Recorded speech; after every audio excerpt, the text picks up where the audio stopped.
Arise, awake, and stop not till the goal is reached. This was the message of Swami Vivekananda to the Indians. Swami Vivekananda जो थे वो एक धार्मिक गुरु थे, रामकृष्ण परमहंस के शिष्य थे, जो आध्यात्मिक दुनिया में बहुत बड़ा काम करके गए हैं, यूथ का इंस्पिरेशन है। और आज हम उनके टीचिंग के बारे में, उनके लाइफ के बारे में कुछ रोमांचक तथ्य देखेंगे। सबसे पहले उनके टीचिंग के बारे में ही हम देख लेते हैं।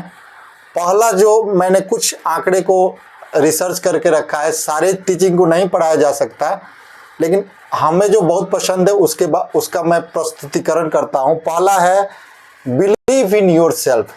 स्वामी जी का कहना था कि विश्वास से ही कोई काम शुरू होता है।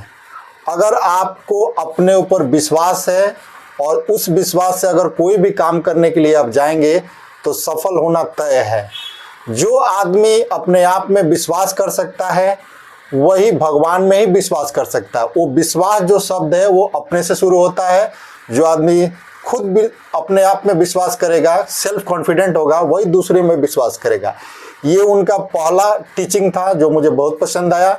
दूसरा देखते हैं। दूसरा है education builds confidence, education builds character.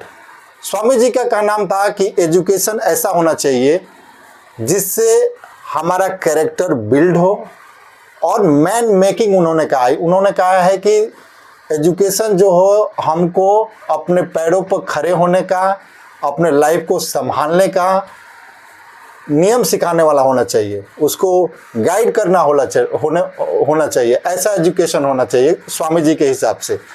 तीसरा हम देखते हैं हार्ड वर्क एंड डिसिप्लिन। स्वामी जी का कहना था कि कोई भी काम हार्ड वर्क और डिसिप्लिन से आसानी से पूरा किया जा सकता है। उसके बाद हम इनका संदेश देखते हैं service to humanity is service to God. Swami ji का कहना था कि गरीबों का जो सेवा है, मानव सेवा जो है, वही भगवान का सेवा है। भगवान के लिए आपको कोई अलग से कहीं मूर्ति अपने खुद से बना के उसको पूजा करने की ज़रूरत नहीं है। आप जो भगवान के बनाए हुए जो लोग हैं उनमें अगर आप प्रेम और श्रद्धा रखते हैं, उनकी सेवा भाव करते हैं, तो इससे बड़ा मानवता कुछ भी नहीं हो सकता है। ये उनका टीचिंग था। उसके बाद उन्होंने कहा है बी फियरलेस।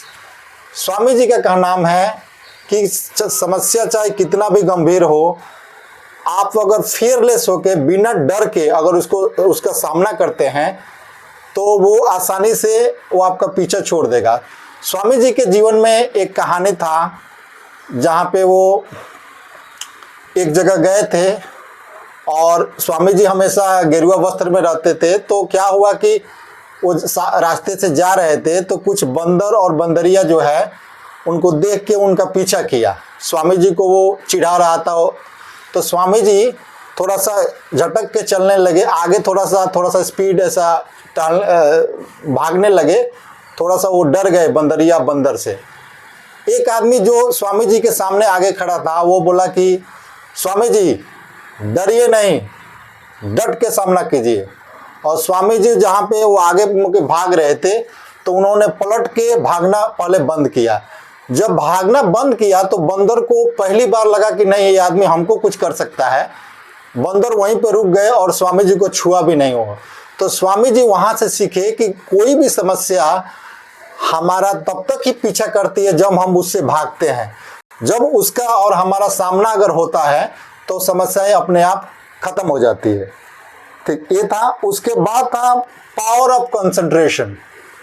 स्वामी जी का जो टीचिंग है उसमें पावर ऑफ कंसंट्रेशन का महत्व जितना ज़्यादा दिया गया है उतना कोई भी पॉइंट को नहीं दिया है। स्वामी जी का कहना था कि जैसे लकड़ीहारा होता है ना, तो जब वो जंगल में जाता है तो लकड़ी काटने से पहले वो अपने औजार को धार देता है।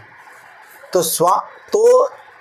वो धार से ही डिसाइड होगा कि वो जब जंगल में जाएगा तो कितने देर में कितनी लकड़ियाँ काट पाएगा। तो स्वामी जी का कहना था कि हमारे जो सेंसेस है, ये गर्दन के ऊपर जो हमारे सेंस भगवान दिए हैं, नहीं, ये जो है वो बहुत आपका शार्प होना चाहिए।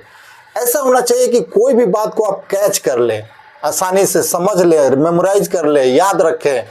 तो स्वामी जी ने इसके ऊपर बहुत सारा अच्छा काम किया था। उन्होंने इसको बहुत जोर दिया, पावर ऑफ कंसंट्रेशन कैसे डेवलप करना है, उनका टीचिंग का मूलभूत आधार था। उसके बाद हम देखते हैं रेस्पेक्ट ऑल रिलीजन्स।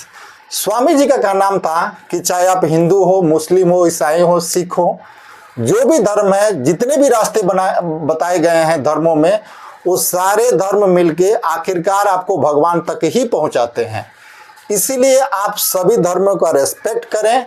रास्ते अलग हो सकते हैं लेकिन मंजिल सबका एक है।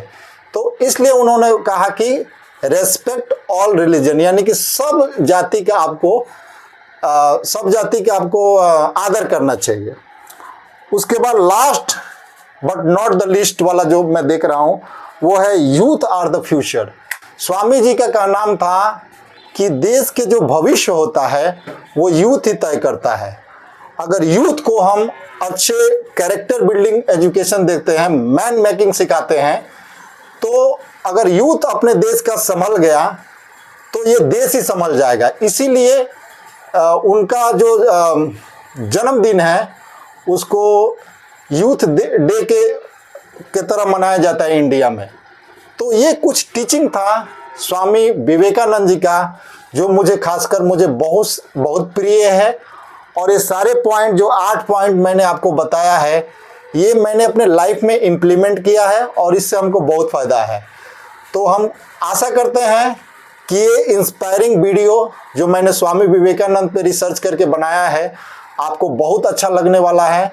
हमको आप इस वीडियो में ये बताइएगा कि जो 8 पॉइंट हमने बताया, इस 8 पॉइंट में सबसे अच्छा आपको क्या लगा। थैंक यू दोस्तों।